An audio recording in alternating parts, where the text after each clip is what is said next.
امام راضی کہتے ہیں کہ سیدہ فاطمہ الزہرا رضی اللہ تعالی عنہ کے دونوں شہزادے حسنین کریمین بیمار ہو گئے تو سیدہ نے منت مانگی کہ بچوں کو شفا ہوگی تو 3 روزے رکھوں گی. شفا ہو گئی، روزے بھی رکھ لیے. اور جب مولا علی شیر خدا روزہ رکھنے کے لیے بیدار ہوئے، سیدہ فاطمہ الزہرا بیدار ہوئی تو امام حسن اور حسین بھی اٹھ گئے. 7-8 سال کی عمر. اماں جی ہم نے بھی رکھنا ہے. صبح کھجور اور دودھ سے روزہ رکھ لیا گیا. این افطاری کے وقت مولا علی کہتے ہیں فاقے چل رہے تھے، کہیں سے میں جون لایا تھوڑے سے. سیدہ فاطمہ الزہرا نے پیس کر روٹیاں پکائیں. وہ وقت جو بڑا مشکل ہوتا ہے افطار کا، کہتے ہیں اس وقت جب کھانے کے لیے بالکل ہاتھ آگے بڑھنے لگے اور امید تھی کہ ابھی سیدنا بلال اللہ اکبر کہیں گے تو روزہ کھلے گا، لیکن ابھی چند ہی منٹ رہتے تھے کہ دروازے پر ایک فقیر نے صدا دی. کہنے لگا سارے مدینے کے دروازے کھٹکھٹا آیا ہوں، قحط ہے، فاقہ ہے. اے رسول اللہ کے خاندان والو، میں یتیم ہوں. کسی نے بتایا ہے کہ اور کوئی دروازہ کھلے نہ کھلے سیدہ کا دروازہ تیرے لیے ضرور کھلے گا. کیا یتیم کو روٹی ملے گی؟ تو حضرت مولا علی نے بچوں کی طرف دیکھا ہی تھا کہ امام حسن ساری روٹیاں جا کے دروازے پہ دے آئے. کھجور اور پانی سے افطار ہو گیا. صبح پھر کھجور اور دودھ سے روزہ رکھا. امام راضی کہتے ہیں این وہ وقت جب افطار کا ٹائم آیا تو پھر دروازے پہ کسی نے صدا دی. کہا رسول اللہ کے خاندان والوں میں مسکین ہوں، رات سے روٹی کھائی ہے، نہ صبح کھا سکا نہ دوپہر. کسی نے بتایا ہے کہ اس دروازے سے خالی کوئی نہیں جاتا. امام حسن نے پھر سارا لنگر اٹھایا اور پھر جا کے دے دیا. تیسرا دن پھر ہوا. مجھے لگتا ہے کہ جب افطار کا ٹائم آیا ہوگا نا تو یہ خود ہی سارے دروازے پہ دیکھتے ہوں گے. یہ کوئی آیا نہیں لینے والا ابھی تک. لگتا ہے کہ نظریں دروازے پہ تھیں. این افطار کے وقت 3 روٹیاں جب جاؤں کی پک کے آئی تو ایک بھکاری نے صدا دی. کہنے لگا میں قیدی ہوں، آج ہی قید سے رہائی ملی ہے. پہلے دن کسی کے دروازے پہ صدا ملی ہے، دی ہے روٹی ملے گی. امام حسن وہ کھانا دے کے واپس لوٹے. کھجور اور پانی سے افطار ہوا اور جیسے ہی مسجد نبوی میں تینوں باپ بیٹا نماز پڑھنے گئے تو مولا علی کہتے مجھے بتانا نہیں پڑا. رسول کریم نے میری طرف دیکھ کے فرمایا علی تیرا، فاطمہ کا، حسن اور حسین کا 3 دن والا عمل خدا کو بھی بڑا پسند آیا ہے اور محمد مصطفیٰ کو بھی بڑا پسند آیا. بڑا پسندیدہ عمل. میں کہتا ہوں کہ حضرت فاطمہ نے نا ان کی تربیت پہلے ہی کر دی تھی 3 دن بغیر افطار کے روزہ رکھنے کی. وہ ٹریننگ گھر سے ہو چکی تھی. اب میدان کربلا میں 3 دن بھوکا پیاسا رہنا ان کے لیے مشکل نہیں تھا. حضرت جناب سیدہ زینب بنت ابی رافع کہتی ہیں کہ سیدہ فاطمہ الزہرا نا ایک دن اپنے دونوں شہزادوں کو لے کے، جب حضور کی طبیعت مبارک بظاہر علیل تھی جس میں حضور کا وصال ہوا، دونوں شہزادے لے کے سیدہ فاطمہ نبی کریم کی بارگاہ میں گئی. کہنے لگی یا رسول اللہ میرے بچوں کو کچھ دیجئے. سیدہ پاک تو حضور اٹھ کے بیٹھ گئے. اس کندھے سے امام حسن کو لگایا اور اس سے امام حسین کو لگایا اور فرمایا فاطمہ یہ جو میرا حسن ہے نا اس کو میں اپنی ہیبت اور سرداری دیتا ہوں، اور فرمایا یہ جو میرا حسین ہے نا حسین کو میں اپنی جرت اور سخاوت دیتا ہوں. میرا حسین جرت مند ہوگا اور سخی ہوگا. داتا گانج بخش علی حجویری، امام الاولیاء، سید الاسفیاء، داتا صاحب کشف المعجوب میں فرماتے ہیں ایک دن نا امام حسین کے پاس ایک شخص آیا بڑی دور سے کچھ مانگنے کا، حضور کچھ دیجئے. وہ شخص کہتا ہے کہ میرا ظرف یہ تھا کہ 4-5 دینار ملیں گے. تو امام حسین فرمانے لگے تھوڑی دیر بیٹھ جا، رزق آ رہا ہے. تو امام حسین کو حکومت وقت کی طرف سے نا 5 تھیلیاں ملی جس میں ایک تھیلی میں 500 اشرفیاں تھیں. 5 تھیلیاں آئیں لیکن اس کو آنے میں نا ذرا دیر ہو گئی. وہ 5 تھیلیاں جب آئی نا تو امام حسین اس کی طرف 5 تھیلیاں بڑھا کے نا، ذرا دیکھنا میری طرف غور سے، 5 تھیلیاں بڑھا کے نا تو فرمانے لگے میاں جتنا تجھے انتظار کرایا ہے نا اتنی ہم تیری حاجت پوری نہیں کر سکے. تو یہ نہ محسوس کرنا کہ حسین کے دروازے پہ بیٹھا بھی رہا ہوں تو ملا کیا ہے. یہ نہ محسوس کرنا. وہ شخص کہتا ہے جب میں نے وہ تھیلیاں کھولی اور پھر میری نظر امام حسین پہ پڑی تو میرے اندر سے آواز آئی اگر حسین ابن علی اتنے سخی ہیں تو محمد عربی کتنے سخی ہو. اگر یہ معیار ان کا ہے، ان کا یہ معیار ہے، اور خود بھیک دیں، خود ہی کہیں منگتے کا بھلا ہو، خود کہنے لگے جتنا انتظار کرایا ہے اتنی تیری مدد کر سکے، یہ سخاوت کا معیار تھا، یہ طریقہ تھا۔ ایک دفعہ سیدنا امام حسین رضی اللہ تعالیٰ عنہ کے گھر کے اندر 5000 دینار آئے، مسجد میں تھے، آپ کو 5000 دینار ملے تو امام زین العابدین کہتے ہیں کہ مسجد سے لے کر گھر آنے تک امام حسین نے 5 کے 5000 اللہ کے رستے میں خیرات کر دی۔ فرماتے میں نے کہا ابا جی 5 دینار کی گھر میں ضرورت تھی، مالاں والے سخی نہیں ہوندے تے سخیاں کل مال نہیں ہوندا، ایتھے اوتھے دوویں جہانی سخی کنگال نہیں ہوندا۔ کہا ابا جی 5 دینار کی گھر میں ضرورت تھی، تو کہتے ہیں مجھے فرمانے لگے بیٹا یہ جن کو میں نے دیا ہے نا یہ گھر کے لیے ہی دیا ہے، یہ گھر کے لیے ہی دیا ہے، جن کو دیا ہے تمہارا کیا خیال ہے یہ باہر خرچ ہوا ہے، یہ گھر کے لیے ہی ہے۔ اس لیے کہ جب انسان دوسروں پر شفقت کرتا ہے تو اللہ اس کے گھر پہ رحمت فرماتا ہے۔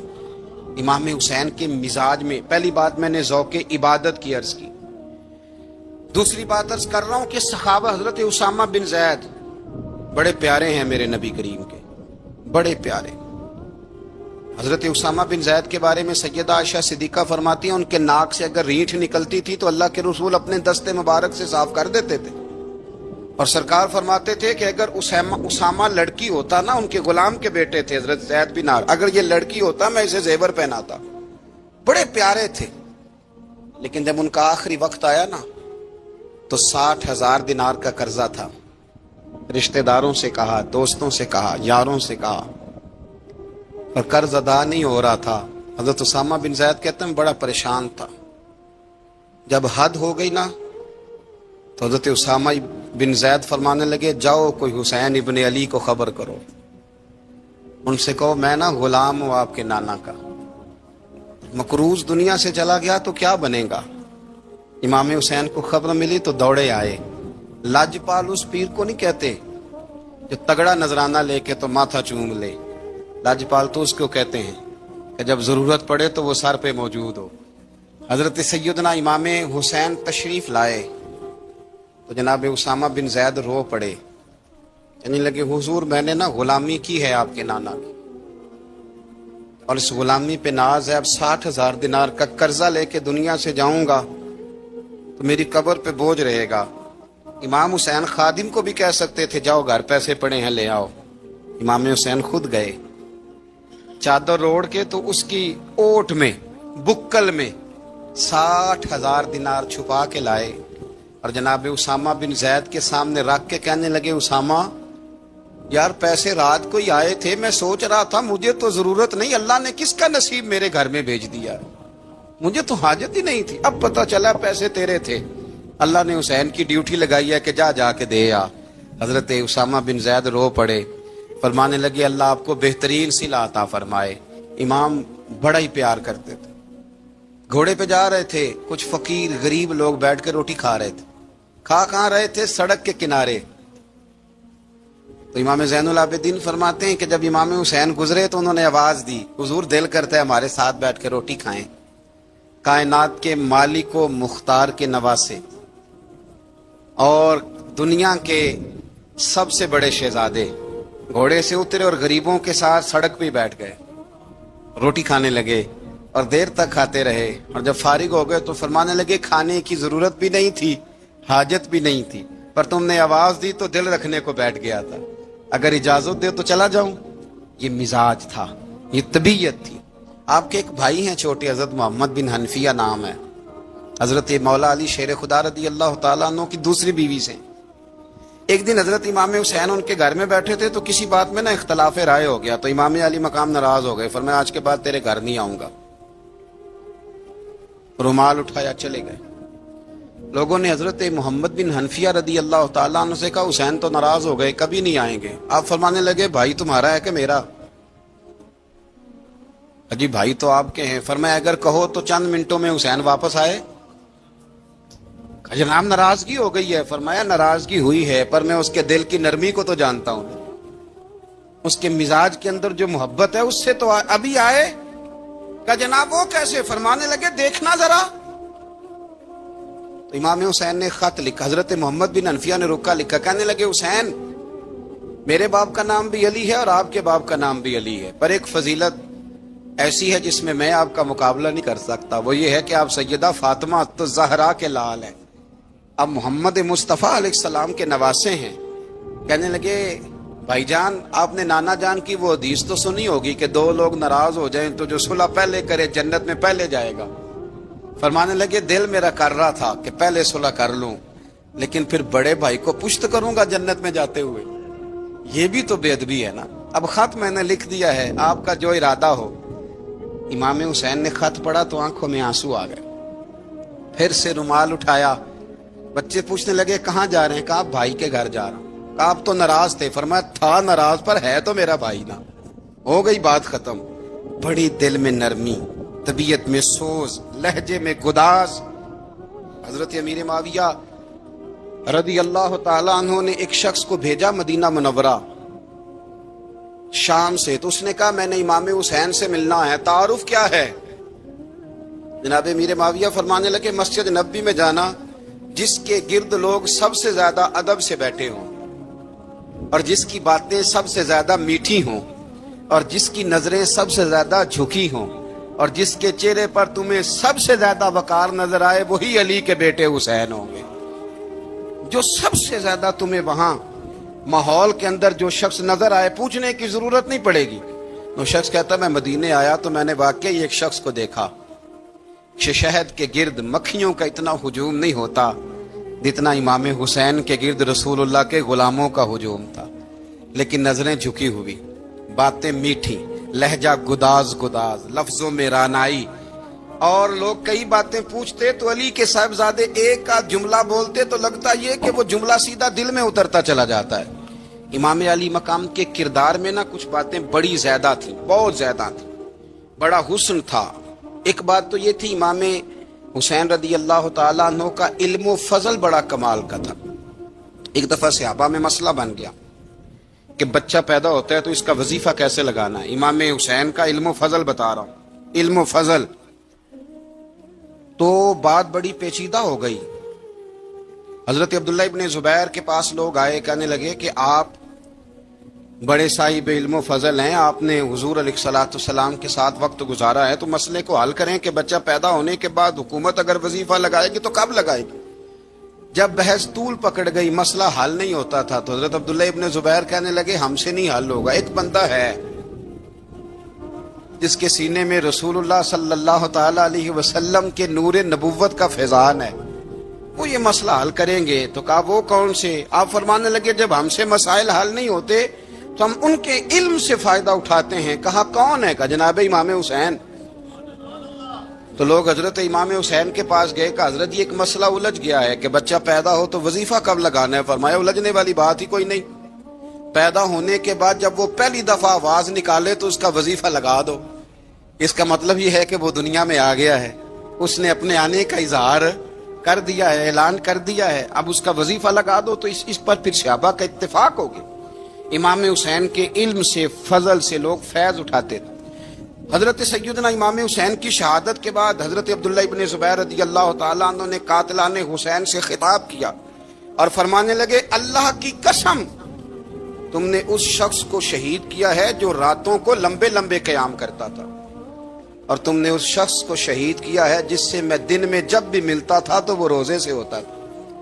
تم نے اس شخص کو شہید کیا جو قائم اللیل تھا، صائم الدہر تھا، اس شخص کو تم نے شہید کیا۔ آپ کو پتہ ہے کہ میدان کربلا میں جب 9 محرم کو ابن سعد نے امام حسین سے کہا کہ جنگ کرو اگر یزید کی بیعت نہیں کرنی، تو امام حسین نے فرمایا ایک رات کی مہلت دے دو، ایک رات کی مہلت دے دو۔ حضرت امام زین العابدین کہتے ہیں میں نے اپنے والد گرامی سے عرض کی کہ ابا جی آپ جہاد سے دور جانے والے تو ہیں نہیں، آپ تو جہاد سے پیار کرنے والے، اور یہ بھی پتہ ہے مجھے کہ یہ جنگ اب ہو کے رہے گی، تو ایک رات کی مہلت لینے کا معنی کیا ہے؟ بھئی کل بھی لڑنا ہے اور رات بھی لڑنا ہے، تو ابا جی ایک رات کی مہلت۔ تو سیدنا امام حسین رضی اللہ تعالیٰ عنہ فرمانے لگے بیٹا رات کی مہلت اس لیے لی ہے کہ میں آج رات کھل کے اپنے رب کی عبادت کر لوں۔ میں استغفار کر لوں، میں لمبے سجدے کروں، اور کہا زین العابدین تو جانتا ہے نا کہ مجھے نماز سے، تلاوت سے، دعا سے اور استغفار سے بڑا پیار ہے۔ رسول کریم علیہ السلام نے فرمایا، جامع ترمذی میں موجود ہے، فرمایا میں جا رہا ہوں پر تمہیں دو بڑی بھاری بڑی وزنی چیزیں دے کے جا رہا ہوں۔ صحیح ستہ کی روایت، دو وزنی چیزیں تمہارے بیچ چھوڑ کے جا رہا ہوں، اگر ان کو تھام کے رہو گے تو کبھی گمراہی تمہارے پاس نہیں آئے گی۔ یا رسول اللہ وہ کون کون سی؟ فرمایا ایک اللہ کی کتاب دے کے جا رہا ہوں اور دوسرا اپنا خاندان دے کے جا رہا ہوں۔ اگر اہل بیت نبوت کو تھامے رہو گے، ہمارے بزرگوں نے لکھا ہے کہ یہ جو حضور نے کتاب اللہ اور پھر اپنی اہل بیت کا تذکرہ فرمایا تو اس کا مطلب یہ ہے کہ تھیوری دیکھنی ہوئی تو قرآن دیکھنا، اور پریکٹیکل دیکھنا ہوا تو علی اور فاطمہ کو دیکھنا، حسن اور حسین کو دیکھنا، ان کو دیکھنا۔ نبی کریم علیہ الصلوۃ والسلام کے اہل بیت منارہ نور ہیں، ان کی محبت، ان کا پیار کیوں بھلا؟ اس لیے کہ یہ وہ خوبصورت لوگ ہیں جن کو خود میرے نبی پاک نے تراشا ہے۔ ان کی سیرت میں جتنے رنگ ہیں وہ رسول کریم نے خود بھرے ہیں۔ ان کی ایک ایک بات کا خیال نبی پاک نے رکھا ہے۔ حضور نے از خود انہیں اپنی صحبت عطا کی ہے۔ زیادہ دور نہیں تھا سیدہ فاطمہ کا گھر، مسجد نبوی کے ساتھ تھا۔ اللہ کے رسول دن میں 2 دفعہ جایا کرتے تھے۔ پھر بھی کبھی کبھی فرماتے، فاطمہ میرا دل کرتا ہے آج میں رات تیرے گھر میں قیام کروں۔ تو سیدہ فاطمہ الزہرا فرماتی ہیں کہ آمنہ کے لال اس طرح بھی میرے گھر میں قیام کرتے تھے کہ حضور چارپائی پہ لیٹتے تھے تو ایک کندھے پہ امام حسن کا سر ہوتا تھا اور دوسرے پہ امام حسین کا سر اقدس ہوتا تھا، اور فرماتی ہیں رات کو کبھی حسنین کریمین دودھ مانگتے تو میں اٹھتی دودھ دینے کے لیے، تو حضور فرماتے لیٹ جاؤ آج میرے ساتھ سوئے ہیں تو دودھ بھی میں ہی پلاؤں گا۔ تو محبوب اٹھتے ان کے لیے دودھ لاتے برتن سے نکال کے، حضور نے انہیں وقت دیا اور پھر ان کی چھوٹی چھوٹی چیزوں کا خیال رکھا۔ صحیح بخاری میں موجود ہے، تربیت پر توجہ دی۔ امام حسین تشریف لائے، ابھی عمر مبارک 7 سال کے قریب تھی، مسجد نبوی میں صدقے کی کھجوروں کا ڈھیر لگا ہوا تھا۔ چھوٹا بچہ جو ہوتا ہے نابالغ، اس پر شریعت کے احکامات نہیں آتے۔ صدقے کی کھجوروں کا ڈھیر تھا مسجد نبوی میں۔ یہ تربیت ہے، یہ ٹریننگ ہے جو اللہ کے محبوب نے خود انہیں عطا فرمائی۔ صدقے کی کھجوروں کا ڈھیر تھا، امام حسین حضور کے ساتھ آئے تو امام علی مقام نے ایک کھجور اٹھا کے منہ میں رکھ لی۔ شارحین نے لکھا ہے لگتا یہ ہے کہ کئی دنوں کی بھوک تھی، کیونکہ یہ فاقہ اہل بیت کا بڑا محبوب ہے۔ مجبور نہیں تھے، وہ تو خزانوں کے مالک تھے، پر غریبوں سے محبت کی وجہ سے فاقے کیا کرتے تھے۔ یہ ان کی پسند ہے فاقہ کرنا۔ تو ایک کھجور امام علی مقام نے رکھ لی تو اللہ کے رسول نے گلے میں انگلی ڈال کے نکال دی تو فرمایا حسین یہ صدقہ ہے، یہ میری اہل بیت کے لیے درست نہیں ہے۔ حضور نے خود تربیت کی، اور پھر سیدہ فاطمہ الزہرا نے اپنے بچوں کو تراشا، ان پر محنت کی۔ میں اکثر گزارش کرتا ہوں دوستوں سے، میں کہتا ہوں کربلا کا واقعہ کوئی حادثاتی نہیں ہے، اس کے پیچھے پوری ایک لاجک ہے، اس کے پیچھے پورا ایک فلسفہ ہے۔ ایسے ہی کوئی آدمی 3 دن بھوکا پیاسا رہ سکتا ہے؟ کسی آدمی کو صبح اس نے کھانا کھایا اور شام تک کھانا نہ ملے تو ٹانگیں کانپتی ہیں۔ رمضان المبارک میں عبادت کی نیت سے روزہ رکھنے والے بھی شام کو بڑے پریشان ہو جاتے، اور مسلسل 3 دن کھانا نہ کھایا جائے اور پانی نہ پیا جائے، اور حال یہ ہے کہ وہی آدمی تلوار لے کے میدان میں نکلے اور اس کی حالت یہ ہو کہ لوگ اس کے آگے دوڑنا شروع کر دیں، ہزاروں کی فوجیں تاب نہ لا سکے۔ علی کا گھر بھی وہ گھر ہے کہ جس گھر کا ہر ایک بچہ جسے دیکھو وہی شیر خدا معلوم ہوتا ہے۔ یہ کوئی آسان ہے؟ اس کے پیچھے پوری اس کے پیچھے فلسفہ ہے۔ امام راضی کی تفسیر کبیر دیکھیے گا، حضرت امام حسین کی وہ شخصیت تھی کہ مشکات میں حدیث ہے، نبی پاک صلی اللہ تعالی علیہ وسلم کی چچی جناب ام فضل صبح صبح گھبرائی حضور کی بارگاہ میں آئیں، عرض کی یا رسول اللہ صلی اللہ علیہ وسلم آج میں نے عجیب خواب دیکھا ہے، میں ڈر گئی ہوں۔ حضور نے فرمایا چچی کیا دیکھا؟ عرض کی حضور میں نے دیکھا ہے کہ آپ کے وجود کا گوشت کا ایک ٹکڑا کٹ کے میری جھولی میں آ گیا ہے۔ حضور یہ کیا ہے؟ تو محبوب خواب سن کے مسکرائے، فرمایا چچی یہ پریشانی والا خواب نہیں، یہ تو خوشی والا خواب ہے۔ اللہ فاطمہ کو بیٹا عطا کرے گا اور وہ تیری گود میں کھیلا کرے گا، چونکہ وہ میرے وجود کا ٹکڑا ہوگا، لہذا خواب تجھے یہ آئی ہے۔ تو امام حسین پیدا ہوئے، امام حسن کی عمر ابھی 11 مہینے تھی، تو نبی پاک نے امام حسین کو جناب ام فضل اپنی چچی کی گود میں دے دیا کہ فاطمہ کے لیے دونوں بچے سنبھالنا مشکل ہوگا. وہ خواب اس طرح پوری ہوئی. امام حسین سے حضور نے بڑا پیار کیا, بڑی محبت فرمائی نبی پاک سے. کچھ حدیثیں میں نے جمعے میں عرض کی تھیں. حضرت ابو ہریرہ رضی اللہ تعالیٰ عنہ کہتے ہیں یہ واحد بچہ تھا حضور کے گھرانے کا کہ میں نے دیکھا کہ نبی پاک صلی اللہ علیہ وسلم بیٹھے تھے تو یہ حضور سے کہہ رہے ہیں, نبی پاک سے, کہ نانا جی اٹھ کے کھڑے ہو. کہتے ہیں حضور کھڑے ہو گئے تو کہنے لگے میں نے آپ کے برابر جانا ہے. بچے جو مرضی ضد کر لیتے ہیں نا. قد چھوٹا تھا, عمر 7.5 سال تھی. کہنے لگے نانا میں نے برابر جانا ہے. تو نبی پاک صلی اللہ علیہ وسلم نے ہاتھ پکڑ لیے, فرمایا چل پھر ہو جا برابر. تو حضرت ابو ہریرہ کہتے ہیں انہوں نے, حضور نے ہاتھ پکڑے, اوپر کھینچا تو امام حسین نے پہلے اپنے پیر حضور کے گھٹنوں پہ رکھے, پھر نبی پاک کے سینے پہ رکھے, اور جب ان کا قد سر تھوڑا سا حضور سے اونچا ہو گیا تو محبوب فرمانے لگے چل بس کر, تو نے تو کہا تھا آپ کے برابر ہونا ہے, تو اوپر نکل گیا ہے, چل بس کر. فرماتے پھر امام حسین نے زبان باہر نکالی تو محبوب ان کی زبان چوسنے لگے, پھر ساتھ لٹا لیا اور انہیں سونگنے لگے. تو میں نے عرض کی حضور آپ حسین کو سونگتے کیوں ہیں؟ تو فرمایا ابو ہریرہ مجھے حسین کے وجود سے جنت کی خوشبو آتی ہے, مجھے حسین کے وجود سے جنت کی. ایک دن حضور گزر رہے تھے. اصل اس طرح تھا کہ یہ نبی پاک کا حجرہ تھا. جن لوگوں کو اللہ نے مدینے کی زیارت کرائی ہے وہ جان سکتے ہیں نبی پاک کا حجرہ تھا. تو حضور کے حجرے کی اس جانب یعنی مسجد کی جو بالکل سیدھ ہے اس کی بیک میں سیدہ فاطمہ رہتی. تو حضور اکثر نہ نماز کے لیے جب نکلتے تو حضرت فاطمہ کے حجرے کے پاس سے ہو کر دوبارہ محراب میں جاتے. محبوب حجرے کے پاس سے گزرے تو امام حسین رو رہے تھے. تو حضرت فاطمہ نے کسی بات میں جھڑک دیا تو امام حسین رونے لگے. تو نبی پاک نماز کے لیے گئے تو واپس لوٹ آئے اور واپس تشریف لا کے کہا فاطمہ حسین کو کیا ہوا؟ عرض کی یا رسول اللہ تنگ کر رہے تھے میں نے ڈانٹ دیا ہے. کیا خوبصورت جملے ہیں حدیث پاک میں. سرکار نے فرمایا فاطمہ اس کو حسین کو نہ رونے نہ دیا کر, یہ جب روتا ہے نا تو میرے دل کو تکلیف ہوتی ہے. تو بی بی صاحبہ کہتی ہیں یہ حکم آیا نبی پاک کا میرے نام, پھر میں نے ڈانٹنا چھوڑ دیا. یہ ان کے فضائل تھے کم, ان کی تربیت خود نبی پاک نے فرمائی. پہلی بات تو یہ ہے کہ نبی پاک نے دعا مانگی تھی یا اللہ میرے گھر والوں کو زیادہ روزی نہ دینا, انہیں ایک وقت روٹی دینا, ایک وقت کی بھوک دینا. یہ جو 10 دن کربلا میں انہیں ٹینشن نہیں نہ ہوئی, انہیں عادت تھی فاقہ کرنے کی, انہیں 3 دن وصلی روزے رکھنے کی عادت تھی. پہلی بات. دوسرا یہ کہ جہاد کی تربیت حضور خود کراتے تھے. حضرت فاطمہ زہرا کہتی میں پردے کے پیچھے دیکھ رہی تھی, نبی پاک نے امام حسن اور حسین سے فرمایا چلو میرے سامنے کشتی لڑو. تو دونوں حضرات آپس میں جب کشتی لڑنے لگے تو نبی پاک نا امام حسن کو کہتے ہیں حسن حسین کو ٹانگوں سے پکڑو, حسن حسین کو پیچھے سے پکڑو. جب نبی پاک بار بار امام حسن کو بتا رہے تھے تو سیدہ پیچھے سے بول پڑی, کہنے لگی یا رسول اللہ آپ چھوٹے کو بتائے آپ بڑے کو بتا رہے ہیں. بڑا تو پہلے 11 مہینے بڑا ہے تو آپ چھوٹے کو بتائے بڑے کو بتا رہے. تو فرمایا فاطمہ تو چپ کرنا, جو میں دیکھ رہا ہوں تو نہیں نہ دیکھ رہی. ایک کو میں بتا رہا ہوں دوسرے کو جبریل امین بتا رہے ہیں. لیکن اس کے ساتھ ساتھ امام حسین رضی اللہ تعالیٰ عنہ کا جذبہ جہاد, امام حسین کی استقامت. آج لوگ ادھر ہوتے ہیں جس طرف ہوا کا رخ ہوتا ہے.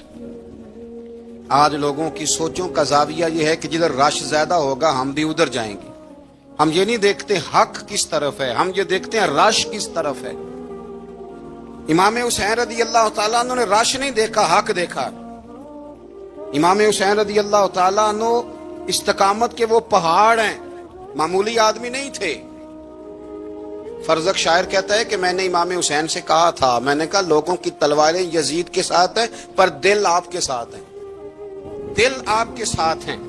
امام حسین رضی اللہ تعالیٰ عنہ نے زمانے کے حالات نہیں دیکھے, حق اور سچ دیکھا.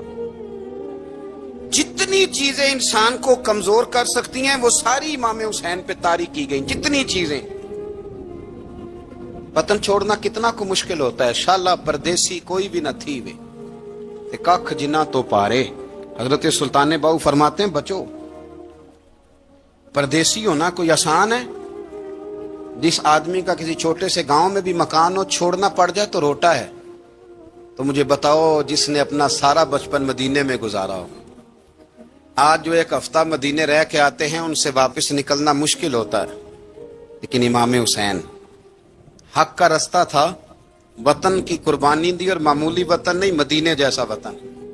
اور جب کھڑے تھے نا امام حسین رضی اللہ تعالیٰ عنہ رجب میں نکل رہے تھے مدینے سے، تو کوئی شاعر کہتا ہے دور کھڑے ہو کے انہوں نے گویا کہا تھا، آقا تیرے کرم کے خزینے کی خیر ہو، میں جا رہا ہوں تیرے مدینے کی خیر ہو. امام حسین نے وطن چھوڑا، کوئی لغزش نہیں پیروں میں، کوئی نہیں. شہزادوں والی زندگی تھی، مسجد نبوی کے امام تھے، نبی کریم علیہ السلام کے روضہ اطہر پر تشریف رکھتے تھے، زمانہ حیا کرتا، شان و شوکت تھی، پر حق کے لیے چھوڑا، نکل کر خانقاہوں سے ادا کر رسم شبیری. اور پھر بڑا مشکل ہوتا ہے، جس شخص کے ساتھ بچے اور عورتیں ہوں وہ تو یہ کہہ کے لڑائی سے جان چھڑاتا ہے کہ میرے ساتھ فیملی ہے، نہ ہوتی تو تجھے بتاتا. پر امام حسین کو اولاد بھی کمزور نہیں کر سکی، عورتوں کا ساتھ ہونا کمزور نہیں کر سکا. پھر امام علی بھوک کتنا مشکل کام ہے. آج لوگ کہہ نہیں دیتے کہ میں تو اس لیے گناہ کرتا ہوں کہ رشوت اس لیے لے لیتا ہوں کہ بچے چھوٹے ہیں. 10 دنوں کی کم و بیش سفر، 3 دنوں کی بھوک اور پیاس، پر حق کے رستے میں امام حسین کو کوئی چیز کمزور نہیں کر سکی. اور پھر وہ جتنی باتیں لوگ کہہ سکتے تھے وہ ساری کہیں گئیں، ساری. اور آ کے عرض کرنے لگا حضور یہ کوئی معمولی دشمن نہیں، یہ وہ ظالم ہے جو لاشوں پہ بھی گھوڑے دوڑا دیتے ہیں.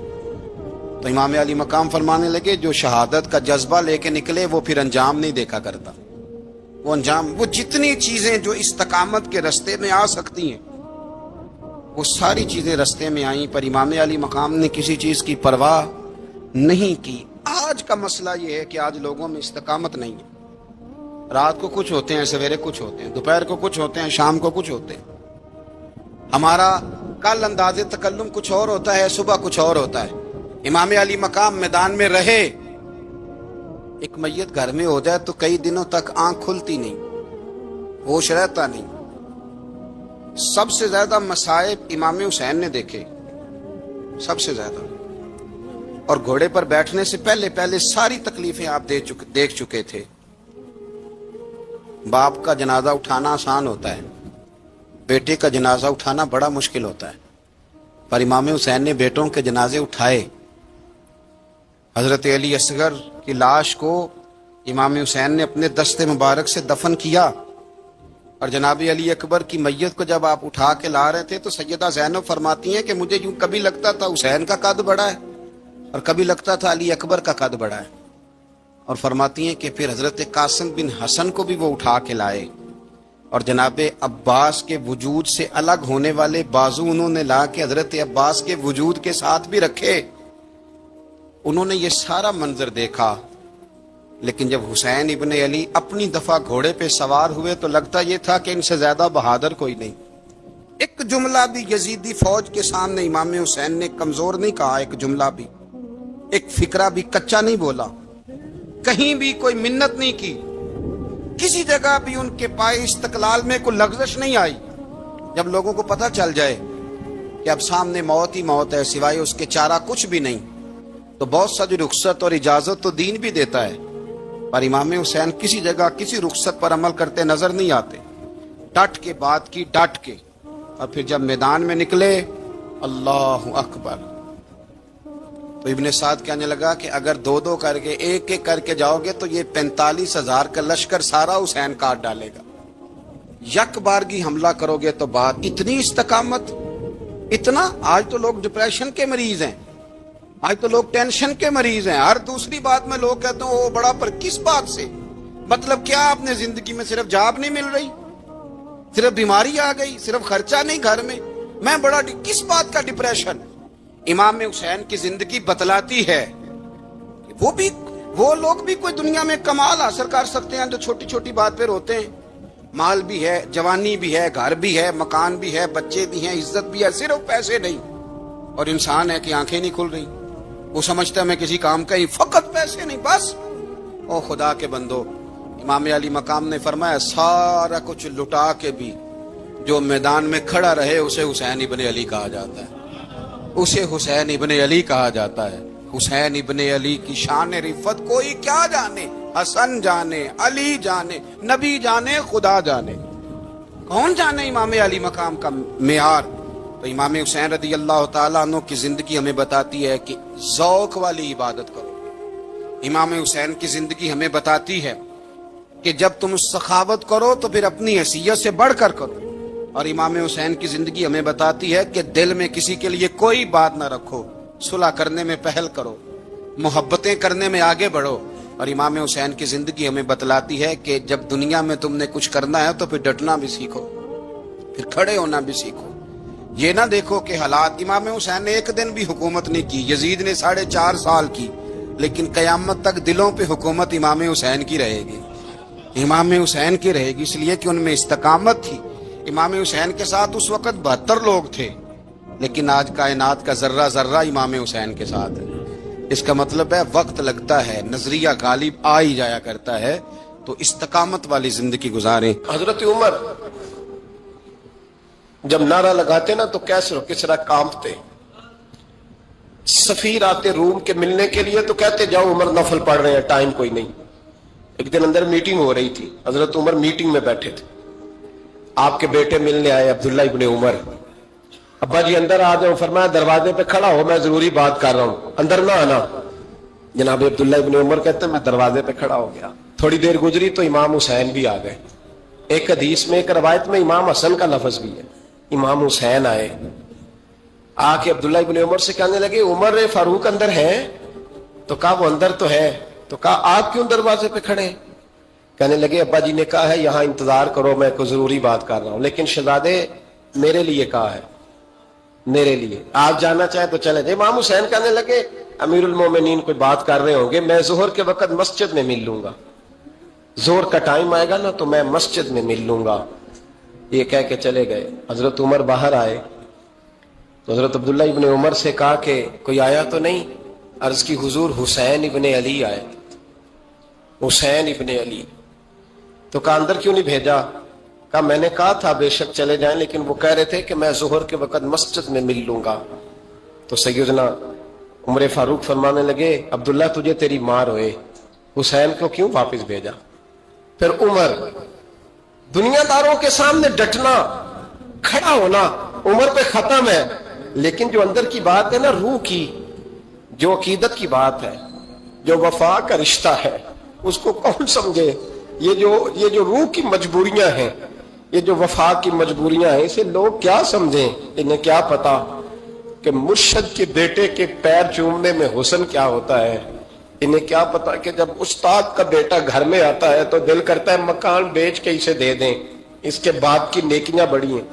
جناب عمر فاروق دوڑے گئے، امام حسین کے دروازے پہ دستک دی، امام حسین باہر رکھا، شہزادے یار ملنے آئے تھے، بغیر ملے کیوں آ گئے؟ عرض کی کہ آپ مصروف تھے، آپ کے اپنے بیٹے بھی دروازے پہ کھڑے تھے تو میں واپس آ گیا۔ امام حسین کہتے عمر جذبات میں آ گئے، سر سے پگڑی گر گئی، کہنے لگے حسین میرے بیٹے کا اور حسین کا کیا مقابلہ؟ کیا اس کی ماں کا نام فاطمہ الزہرا ہے؟ کیا اس کی نانی کا نام خدیجہ الکبریٰ ہے؟ کیا اس کے نانے کا نام محمد مصطفیٰ ہے؟ اور پھر سر سے پگڑی اتری تھی، اپنے بال زور سے پکڑ لیے، کہنے لگے حسین میں نا مکے میں اونٹ چرایا کرتا تھا اور ڈنڈوں سے مار کھاتا تھا اپنے باپ سے، یہ جو آج ساری دنیا میں عمر کے نعرے لگتے ہیں یہ تیرے نانے کا صدقہ ہے۔ شہزادے میری وفا اور میری وفا میں جب تیرا دل کرے نا دوڑ کے آ جایا کر۔ عمر تو لوگ، ایک دن امام حسین نے آگے نا جناب فاروق اعظم سے کہا، خطبہ دے رہے تھے بچوں کی طبیعت شروع میں، پتہ نہیں کیا بات آئی امام حسین کے دل میں، کہنے لگے عمر نیچے اترو، یہ میرے نانا کا منبر ہے۔ تو حضرت سیدنا عمر سنو، کبھی میرا بھی بچہ آ جائے تو میں کہتا ہوں اس کو پکڑو یار، بچوں کو تو نہیں نا جمعوں میں مطلب ذکر کیا جاتا، اترنا میرے نانے کا منبر ہے۔ جناب عمر اتر کے نیچے کھڑے ہو گئے تو کہا جا کے اپنے نانے کے منبر پہ بیٹھ۔ تو حضرت عمر رو پڑے، کہنے لگے شہزادے میرے نانے کا منبر ہی کوئی نہیں ہے ہی نہیں، یہ منبر یہ مصلی یہ تیرے نانے کی شان ہے، میرے نانے کا کوئی ممبر نہیں، تیرے ہی نانے کا ممبر ہے۔ تھوڑی دیر کھڑے رہے تو امام حسین کہنے لگے اچھا کوئی نہیں آپ کے نانے کا ممبر کا نہیں، کہا چلو پھر میرے نانے کے ممبر پہ بیٹھ جاؤ، چلو خیر ہے، کوئی نہیں آپ کے نانے کا، کہا نہیں، تو کہا کوئی نہیں پھر میرے نانے کے۔ جب حضرت عمر بیٹھے تو بڑا شاندار جملہ کہا، فرمانے لگے میں ممبر پر مرضی سے نہیں بیٹھا تھا، مجھے ابو بکر نے بٹھایا تھا، اور پھر حسین کے کہنے پہ میں اترا ہوں، اب مجھے حسین نے بٹھایا ہے، اب کسی کی جرت ہے تو عمر کو اتار کے دکھائے، اب میں حسین کا تیری نسل پاک میں۔ اللہ تعالی ہمیں ان کے فیوز و برکات عطا فرمائے۔ آخر دعوانا ان الحمدللہ رب العالمین۔